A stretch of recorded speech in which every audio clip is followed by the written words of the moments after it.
Hello students, as you know that today is Saturday, so today we will discuss GK, right? हम GK के बारे में बात करेंगे.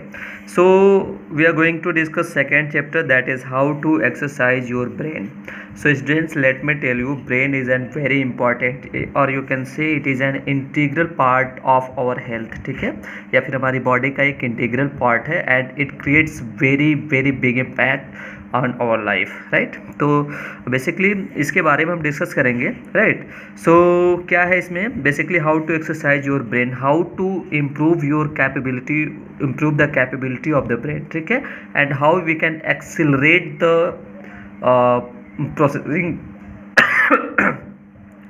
processing of the brain, and how we can become mentally strength, ठीक है, हमारी जो स्ट्रेंथ को कैसे हम मेंटली हम स्ट्रॉन्ग करें उसके बारे में बेसिकली डिस्कस करेंगे.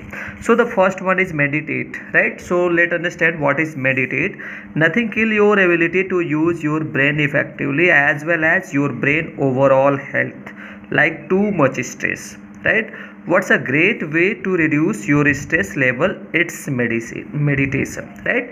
मतलब स्ट्रेस, आप जानते हैं स्ट्रेस क्या होता है. During the stress you can feel with anxiety, आपको एनजाइटी फील होता है, उसके अलावा टेंशन होता है, ठीक है, वर्क प्रेशर की वजह से ये सारी चीज़ें क्रिएट हो सकती हैं, या फिर जो आपका वर्कलोड हो गया, इसके अलावा जो कॉन्फ्लिक्ट्स हो गए, ठीक है.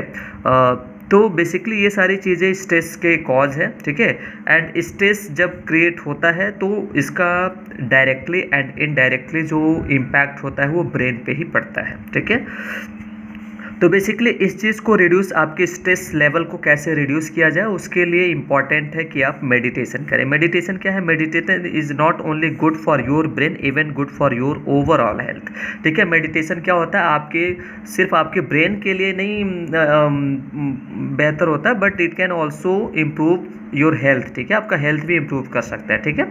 जैसे मेडिटेशन के थ्रू आपका ब्लड सर्कुलेशन बेहतर होता है, आपका डाइट एक आप प्रॉपर वे में कंज्यूम कर सकते हैं, उसके अलावा आपका जो मेंटल एबिलिटी इम्प्रूव करता है, ठीक है, आपकी कॉन्शियसनेस इम्प्रूव होती है, उसके अलावा आपकी जो ओवरऑल हेल्थ है वो आपका इम्प्रूव होता है. तो बहुत सारे बेनिफिट्स हैं मेडिटेशन के, राइट.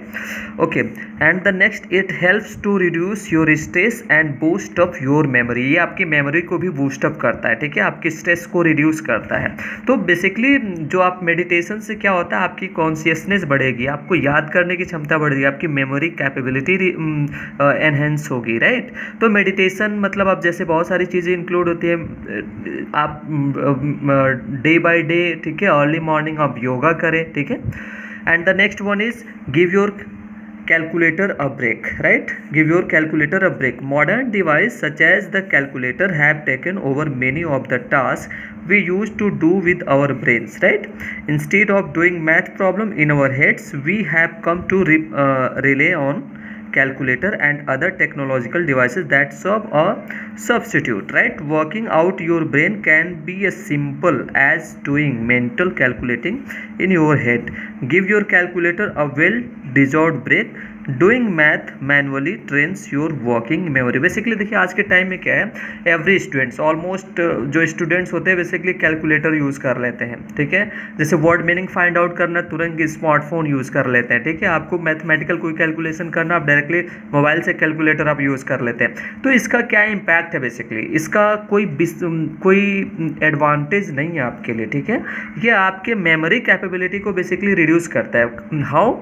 जब आप मेंटली कैलकुलेट करेंगे, जब खुद से अपना ब्रेन यूज़ करेंगे, ठीक है, और आप उससे आप कैलकुलेट करेंगे, तो बेसिकली ये आपकी मेमोरी कैपेबिलिटी को एनहेंस करेगा, ठीक है, इंक्रीज करेगा. जितने बेसिकली जो ब्रेन है ना, आपका ब्रेन को आप जितना यूज़ करेंगे उसकी परफॉर्मेंस उतनी ही स्ट्रांग होगी, ठीक है. तो आप जो कैलकुलेटर यूज़ करते हैं मैथमेटिकल कैलकुलेशन के लिए, आप वर्ड मीनिंग फाइंड आउट करने के लिए, आप बेसिकली आप गूगल ट्रांसलेट वगैरह या कोई वो सॉफ्टवेयर्स होता है ये यूज़ करते, तो बेसिकली ये चीज़ें खुद से प्रैक्टिस करें, ठीक है, बाय योर सेल्फ, ठीक है.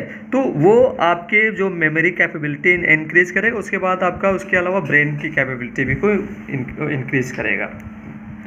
And the next one is solve a puzzle. Puzzle देखिए, पजल बेसिकली जैसे आपका पजल सॉल्व करें, देखिए पजल से क्या होती है, आपकी क्रिएटिविटी बढ़ती है, ठीक है। How you become an creative, आप कितना क्रिएटिव हो सकते हैं, बेसिकली इस पजल से ये बेनिफिट्स मिलता है। तो ये नहीं कि it is not possible to do that all time, ठीक है, हमेशा ये करने की ज़रूरत नहीं है।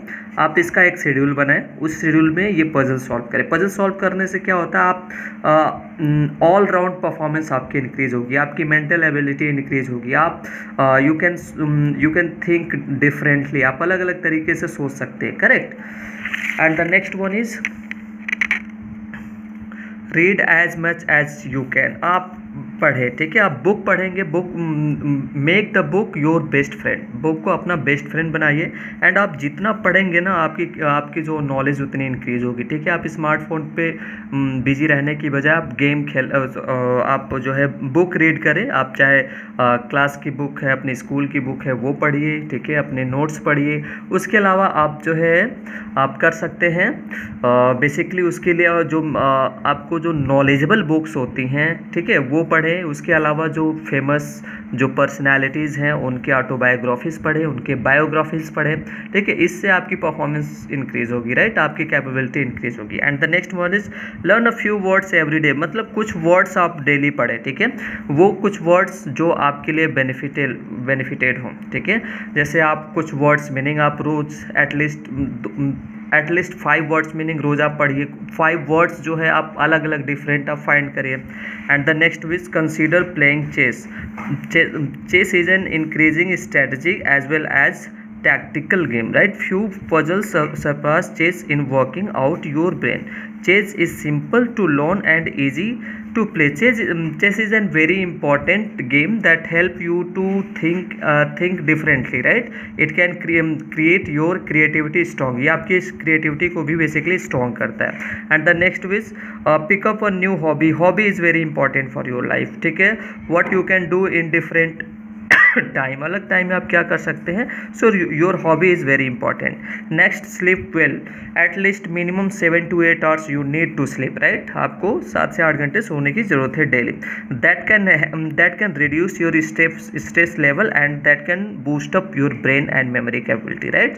सो students, I hope you got understand. Let's end up this session.